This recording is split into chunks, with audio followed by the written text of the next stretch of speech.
On today's Monday episode of Nothing Major, we are going to preview the beginning of the European clay court swing, starting with Monte Carlo. It's also Masters Week. I'm wearing the gear, but for the tennis fans out there, we're more concerned about the Monte Carlo week ahead. We're going to go over the results from the 3-250s on the men's side last week. Bucharest a little bit, Houston, of course, and Marrakesh. We're talking about Jenson Brooksby winning her first ever clay court title and a big one at that in the 500 in Charleston. That's all ahead on Nothing Major, and it starts right now.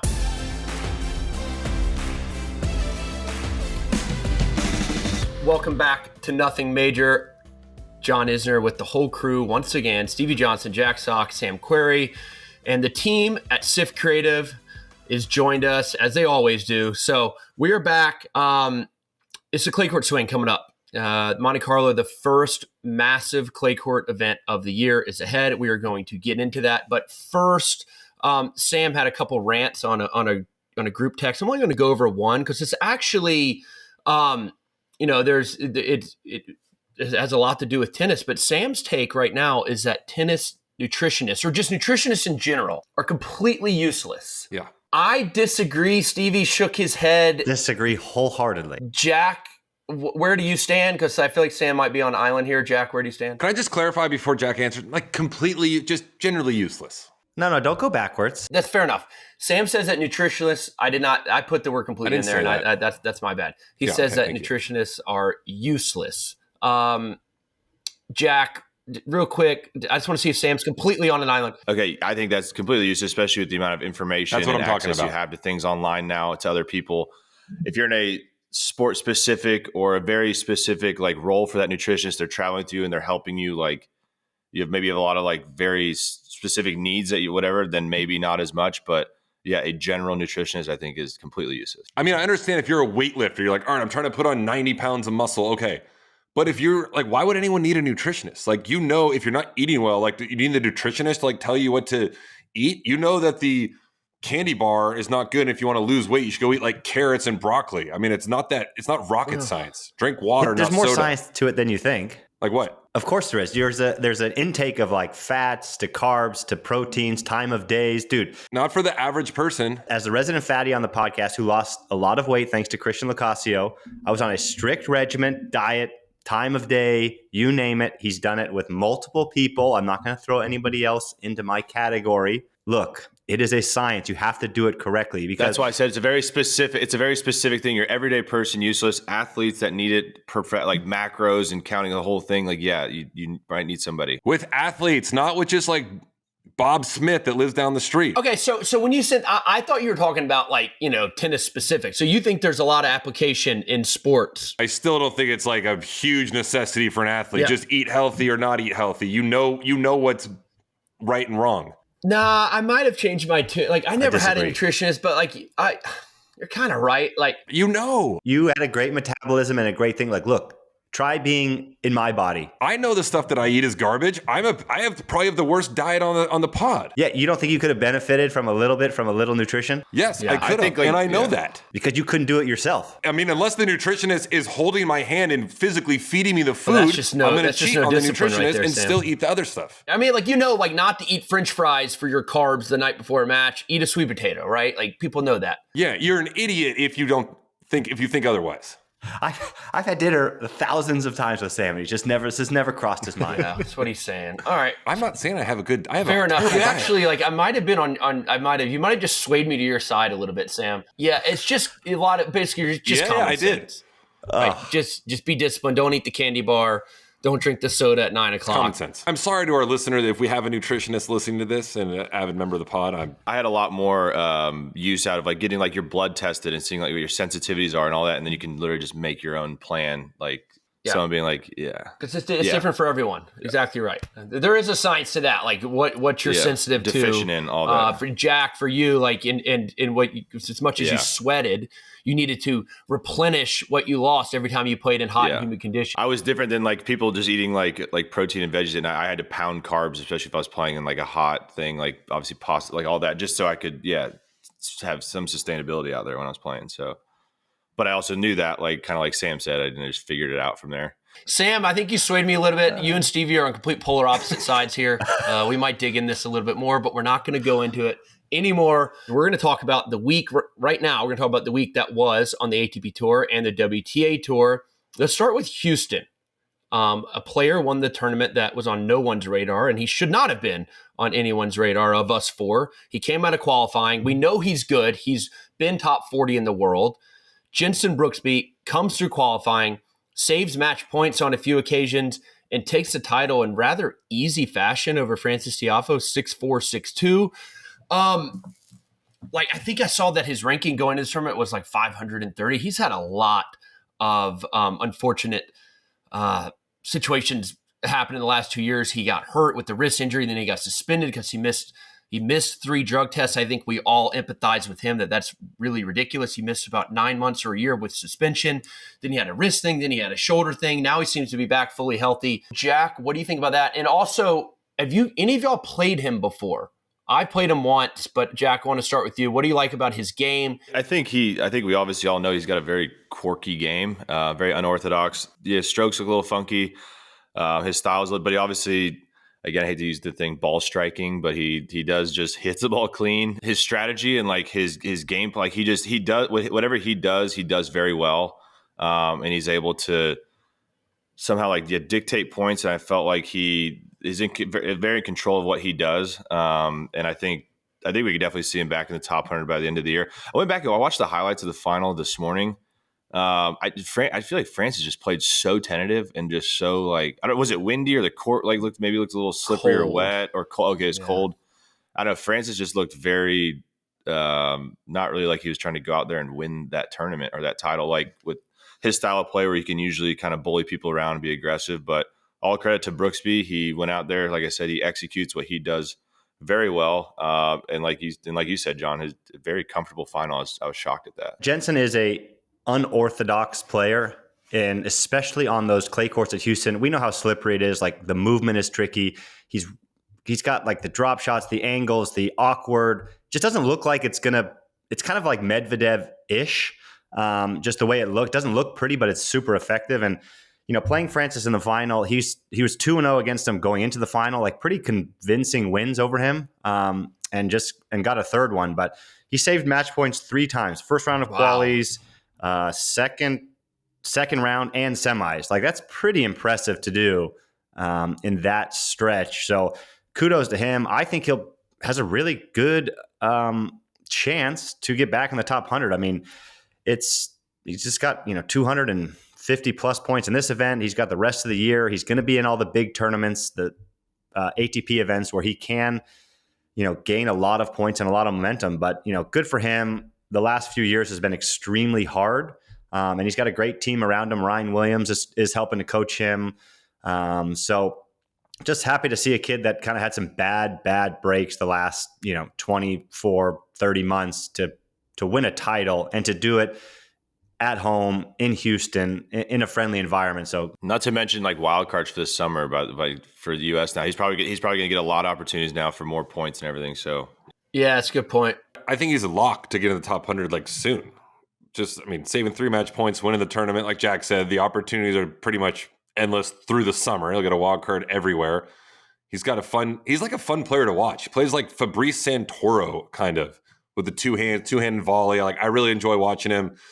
And it felt like he just rode the momentum all week, saving the match points. It was just like his event to win. He just had something special kind of behind him during the week. And then the finals was he just blew Francis off the court. And I agree with Jack. I didn't think Francis played great. It was a weird final. Jenson went up 4-0.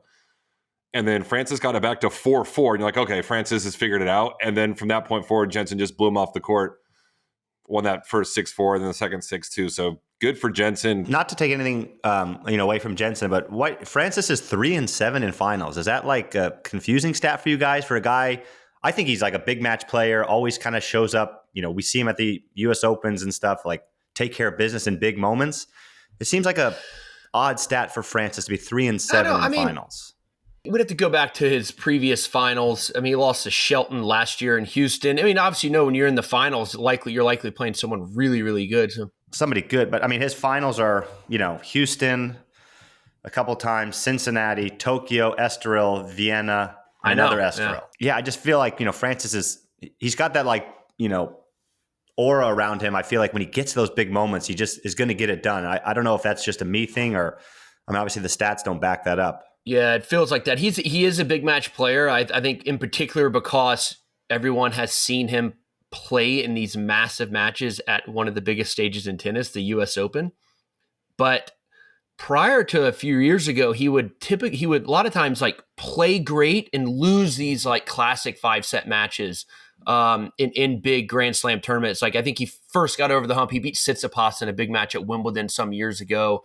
Obviously, he beat Rafa at the U.S. Open, but he lost to Fed one time at the U.S. Open in 5 sets. Where the whole world's watching him. We know he plays well, but he always would fall a little bit short. But he is a big match player. I think he'll turn that around. The finals thing, it's hard to win a final. Not many players have unless you're talking about like the greats, it's hard to be over 50% in finals. Some random players do have that, but again, it's tough. But I think he'll be fine. He certainly likes Houston as much as we were lauding Houston last week. If there's any beef I have with that tournament is when it rains. Whatever they do to that center court, you think rain is going to make the court stickier. It turns into an ice rink in Houston. And I hated it. I remember last year I played, it was rain. The last year I played in my career, I didn't know what to do. I panicked. I wore hard court shoes. I went out there thinking maybe that's going to help, but it didn't help. But that court looked slippery in the final. It looked super glossy, and Jenson seemed to handle it better. I was commentating 2 days last week for Houston, and I mentioned on air that Houston, for fans, best dressed fans of any tournament all year long, and I got ripped for it. I'd say Wimbledon's up there though as well. I would say Queens or that. Wimbledon is just the royal box. Yeah, everyone else is just. I would say Queens is pretty well dressed. Top 3 dressed events. It's right. Yeah, Houston's up there. Yeah, Sam, that's a valid point. I'm sorry. Houston you got for ripped. sure is up there. They have the Tootsie's fashion show midweek that players participate in. I wasn't watching you call the match, so apologies. Should have called us in.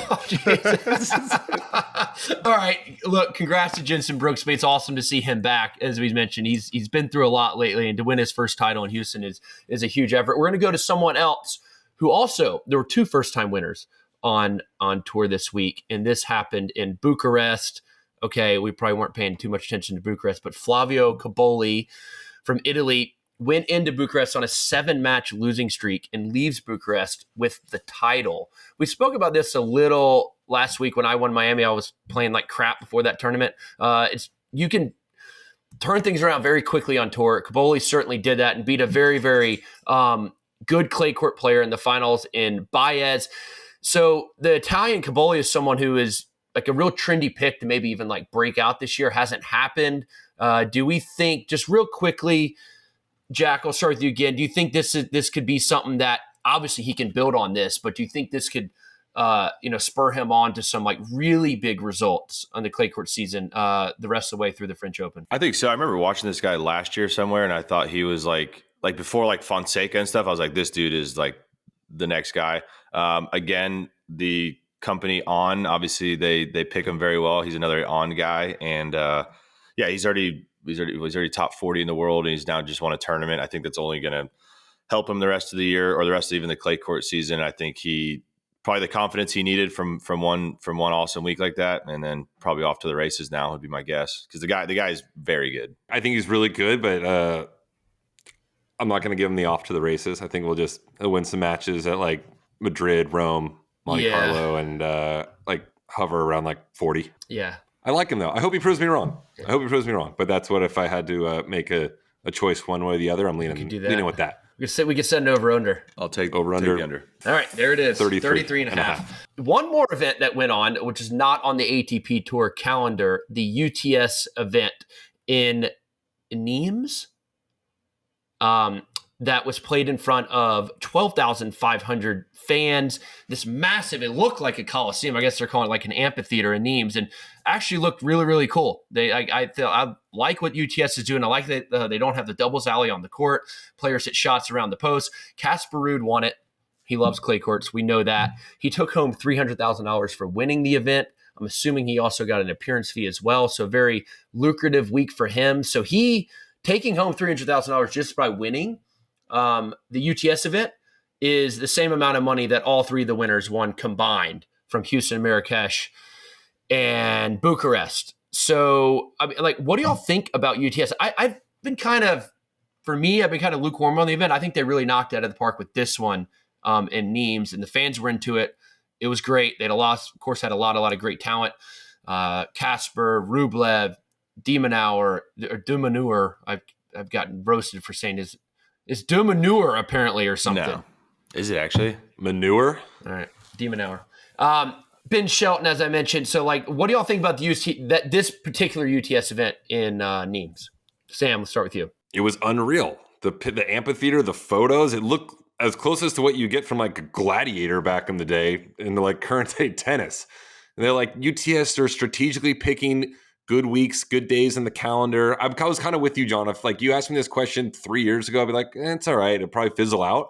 But no, it's like, it's still going. The events seem to get better and better. So, I mean, the prize money is massive. The fans love it. They're like one-day events. And they're turning into like, if you live in the region where it's being played, like a must-watch ticket or a must-watch like view for these people to go check out. So I think it's cool and good for Casper. Stevie, Jack. I'm with you guys. Like, I did not like the idea of it a couple years ago, but the scoring and the serving and stuff haven't really grown on me. But the event itself is growing on me. I mean, just to look at the turnout there, I think it's, like Sam said, extremely smart for these guys to do it in one-day fashion. Like, get everybody that wants to watch tennis there on one day. Sometimes we feel as if these tournaments that stretch out for 7 days, 14 days, you just spread out the fans over the course of a week or 2 weeks. And to get everybody there in that amphitheater, 12,500 people, it looked incredible. And the photos of Casper holding up like the lightning bolt at the end was was a pretty sweet photo to like have that go on the wall and be a trophy. I thought it was pretty sweet. So it was a great event, and it shows because the level and the talent of guys that they get is pretty impressive week in and week out. Let's move on to the WTA side of things. Last week, the Charleston WTA 500 event went down, which myself, Stevie, and Sam spent 2 nights there each. Promoting the tournament, I guess we were called ambassadors of the tournament. I was there last year. We had a lot of time. Anytime you get a chance to visit Charleston, let alone if there's a tennis tournament going on, you always kind of jump at the opportunity to do so. Jack's shaking his head in agreement. He's got some ties to Charleston as well. So we had a lot of fun there. We were asked who we thought was going to win. I'm going to toot my own horn. I think I said Jesse because I thought, just like. You did not. No. No, keep that in there. No, keep that in there. No, but it's in there. It's in there. I did say Emma Navarro was going to win, but Jessie took a lot of momentum. What I did say was that she took, like Danielle Collins last year in winning Miami, straight from a hard court, went to Charleston and won. Jessie, I apologize. Thank you for setting the record straight. Jessie lost in the finals of Miami, as you know, and then went straight to Charleston with no practice on clay and takes the title there. I feel like that green clay in Charleston, it plays more like a hard court. It's not like a European red clay court. And Jessie was able to just kind of do what she does, stand in the middle of the court and redirect the ball. So she had a big win and a big tournament. She took out Kennan in the finals.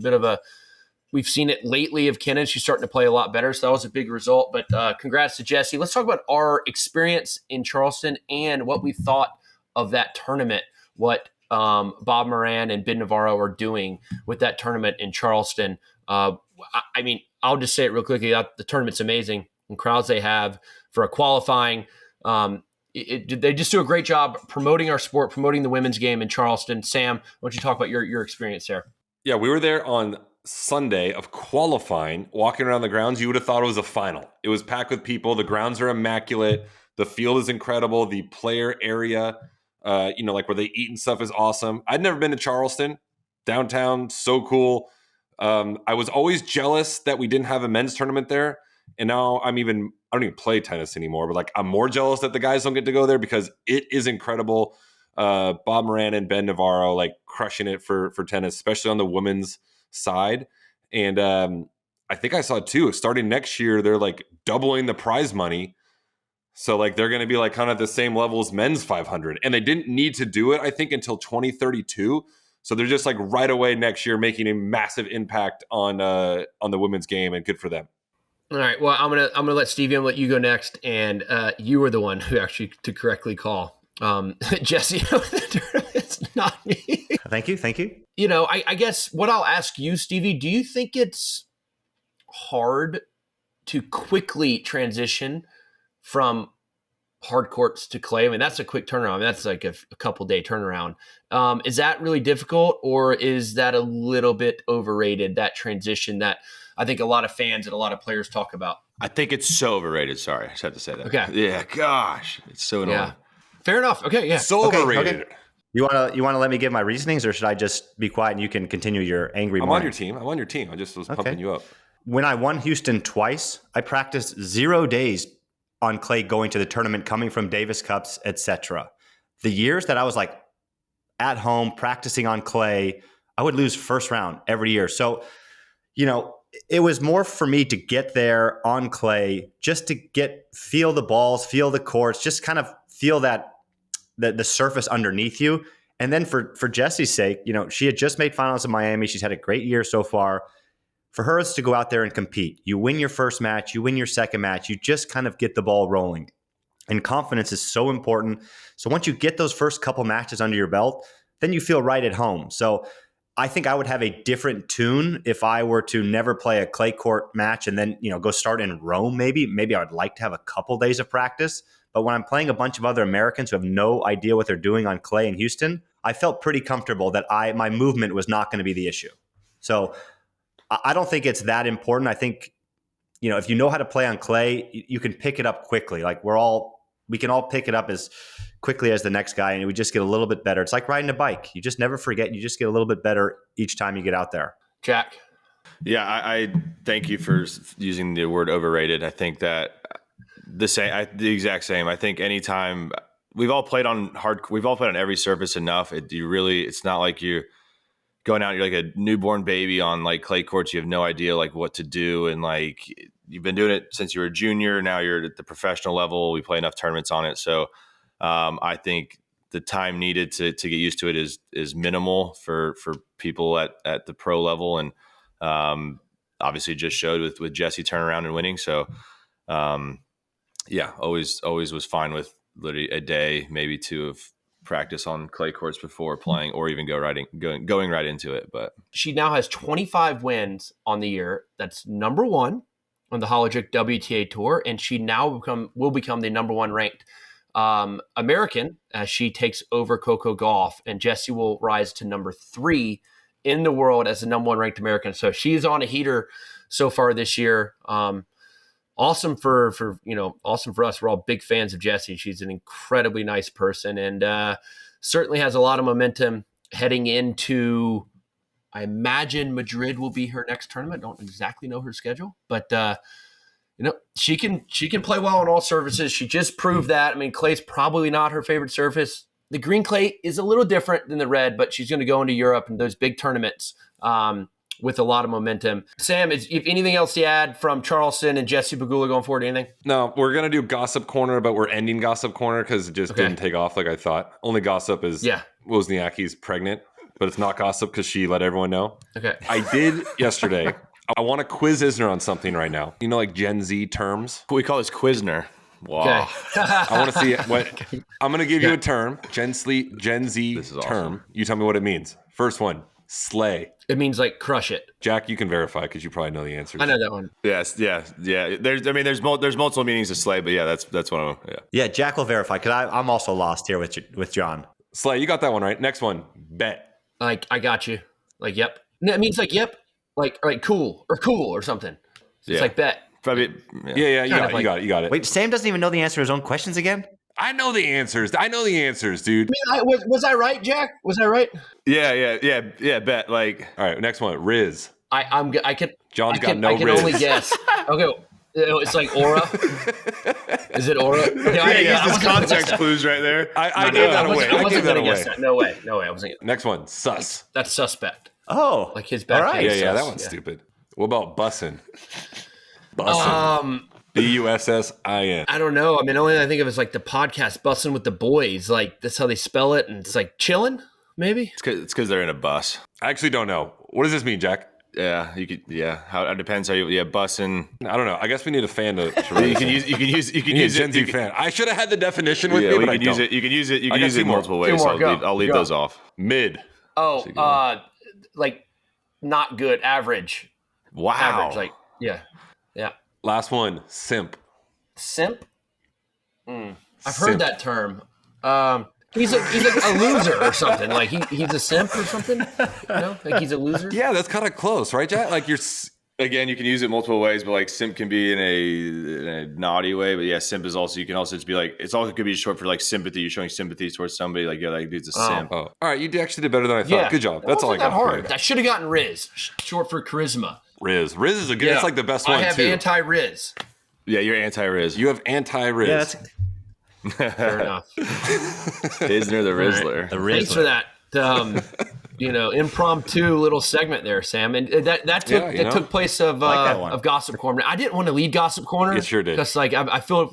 We're the Gossip Corner's off the Okay, pod. done. Off the pod. I want to talk about something that Carlos Alcaraz said, a quote of his, which I found pretty interesting. It might be something that Sasha Zverev was feeling as well, and he revealed that the pressure to overtake Jannik Sinner because he's out for 3 months as the number one ranked player in the world adversely affected his performance. And so this is Carlos's quote right here. It says, "A lot of people are asking me or telling me that I have the chance to become number one if Jannik is not playing.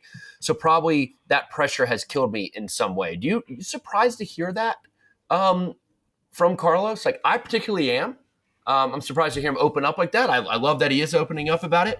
But as we all know, he and Sasha or Alexander Zverev have not done themselves any favors with the suspension that Sinner is on right now. So, Steve, are you surprised to hear that from the stud that is Carlos Alcaraz? Yeah, super surprised. More so in the fact that as athletes, generally you keep that type of stuff like, kind of within, just because you don't want to give yourself or your opponents any ammo or any, feeling of doubt that you are having in your game. But I like the fact that he does open up about it because it gives us an insight into what he has been feeling the last few months or, the last few tournaments at least, struggling with his tennis, maybe the highs and lows and not doing so well during the Golden Swing, the Sunshine Double. I'm sorry, not the Golden Swing, the Sunshine Double here in the States. So I like the fact that he's opening up, and I think, being honest about what he is feeling and the pressures that he is facing, which we don't often get from athletes in the media world. It's a lot of cookie cutter answers. I got to try harder. I'm going to go back to the drawing board, yada, yada, yada. But I like this from Carlos. And I think that's what makes him very, maybe not relatable, but, for the fan to kind of get behind him and support him, even though he is one of the best in the world. I think fans and people always appreciate seeing maybe the vulnerable side of athletes and people they look up to and that they like to watch. So I think any info like this and intel, kind of what's going on inside an athlete's mind, is always going to be talked about and in the news. And so I'm surprised a little bit as well. I don't. He and Alex there, they don't seem like ones that would obviously be saying this to kind of like look, not for an excuse, but like make up for maybe some results they weren't expecting. They thought they'd do better.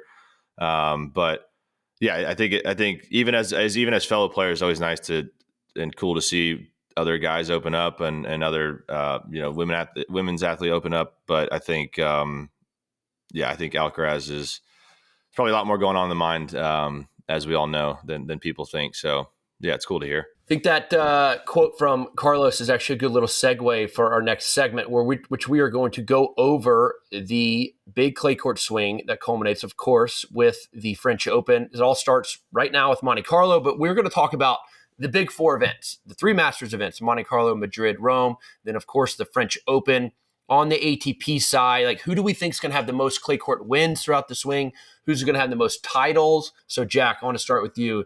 Who do you favor in these big events? It all starts with Monte Carlo right now. It's hard to go against Alcaraz on the clay. Just the way he plays and everything. Even if the pressure is getting to him to get to number one, Casper Ruud's always going to be a contender late in these tournaments. Most likely, the guy is unbelievable on clay, and a Sinner out. It's kind of more open for guys to get in there and maybe win some titles. But I'm I'm gonna have to just go with Carlitos. I think Alcaraz is gonna have a lot of wins, probably a couple titles pre-Rome, and I don't even know, is Sinner then the favorite as soon as he comes back? I'm gonna go with Alcaraz for the first couple as my favorite, and I honestly think Sinner hasn't lost a step, and he comes in and kind of just balls out again like he was. I think if we're going to add like all four of those events, who's going to accumulate the most points of all four of them, the correct answer is Casper Ruud. Like there's no one that's the correct answer. Casper Ruud will accumulate more points through those four tournaments than any other player. I'll take the field. He might not win one, but he's going to take the field. Yeah. Okay, fine. Bet, bro. Yeah, bet. It's just like we just witnessed what happened like Indian Wells and Miami. There's just you can't answer this question. There's no one that is like dominant like Rafa. And so even if we're going to like give our picks on who we think is going to like win events right now, you're just like guessing. It could be anyone at this moment. Yeah, I mean, I guess if I had to pick winners, I think Tsitsipas has a good chance. He's won Monte Carlo twice, won it last year. Why not? He's got the new racket, I think, still. He's in a place that he's comfortable, cruising around in his Aston Martin that I've seen all over X, through Monte Carlo, which is pretty sweet. But other than that, I think Carlitos wins Madrid in his kind of home country. And then I would think I like Sinner's chances to win the French after getting a tournament in Rome kind of under his belt. So I think he'll win the French. So I think he will accumulate the most points. I think just because he's going to win the French. So that's just a big number, but he hasn't missed any time, right? Like he's missed tournaments, but he could still be practicing and training every day. So it's not like he's going to just pick up a racket for the first time on Saturday before Rome and then, walk out there. So he's going to be ready. His team, this is basically just a 3-month offseason for him. I bet he'll come back and just not miss a beat in those first couple events. I'm going to go like super chalk here. I think it's Alcaraz just based on how well he played at the French Open last year, seeing him in full flight at that tournament, but also a player that we haven't mentioned who's been stubbing his toe as of late the last couple months is Zverev. I mean, super comfortable on clay. It's probably his best surface, I think, and so I think it's Alcaraz or Zverev if he can turn things around. He's had some time to get ready after Miami before Monte Carlo, so we'll see. It does seem like it's wide open though, and I don't know. Is there anyone like outside of the top 10 that you guys see possibly winning one of these tournaments? Not the French Open, maybe winning one of these Master Series events. Sam, is there anyone on your radar? It brings a lot more guys into play watching the first 2 Master Series of the year, watching guys that unheralded kind of win. So there's a whole number of guys that could win it. Maybe I'm just stuck in the past, but I just keep thinking that the top dogs are just going to go out there and take care of business. Whenever the tournament starts, I forget about what happened the week prior, and I just assume that Sasha and Carlos and Casper and these guys are all just going to get to the end, and there's going to be the top, 8 guys in the semis, whatever. So I still think it's going to be one of the top guys that we assume is going to win that are going to take these big titles. We saw that last year Rublev won Madrid. Just side note, we spoke about this a little bit, like Safin's coaching Rublev, and I've seen these videos on X. Like, how smooth is Marat Safin? I haven't seen it yet, honestly. Yeah, he's got the little glasses, and like he's wearing these baggy clothes because he doesn't give a crap what he looks like. I mean, he's like, his aura is off the charts. So smooth, like the little goatee thing going on. It's pretty good. Like hands down the smoothest coach in the world right now, right? Like there's not a close second. Like I would love to see John. Yes, look at that. I would love to see John cruise around Brooklyn Park with that. Yeah, there he is. Look at that. That's got to be like relaxed Rublev. Rublev's like so high strung. I feel like when the practices will be fun now. Rublev will be like laughing a little bit more. Like I think it's going to be good. I'm bullish on it. I'm bullish on the partnership just because of how smooth that guy is. He's looking like Johnny Depp vibes or something a little bit. Dude, like with the outfits he does look like Johnny Depp. Yeah. Exactly. If you were a director, would you just hire him right now to play any part in your movie? Wouldn't he? Like a good like Bond villain. Yeah, same. Before we wrap this, the big tournament at the end of the clay court season, we all know is Roland Garros. Let's give our Roland Garros winner our choices from the men's side right now. Who's gonna lift that trophy at the end of the 2 weeks in Paris? And Sam, I want to start with you. I'm sticking with Casper Ruud, and I don't feel confident about it. I'm going to go with Sinner. He's fresh. I'm going to go with Carlitos and pray that he's on the other side of the draw than Sinner for the semis. God, I want to go different than you, Jack, but like I can't. You're gonna go with your boy Sasha. I will go Sasha. Yeah. He's played so well there last year, and he's super close. So Jack with Carlos, Stevie with Sinner, Sam with Casper Ruud, 2-time finalist there, and I'm going with Zverev. So actually, Sam, I don't think your pick's bad at all. All right, that's a wrap on the Monday show, everyone. Appreciate you tuning in. We have a lot ahead later this week on our Friday show, so please tune in for that and stick with us. We're having a lot of fun doing this. So thanks for all your support, and we'll see you next time.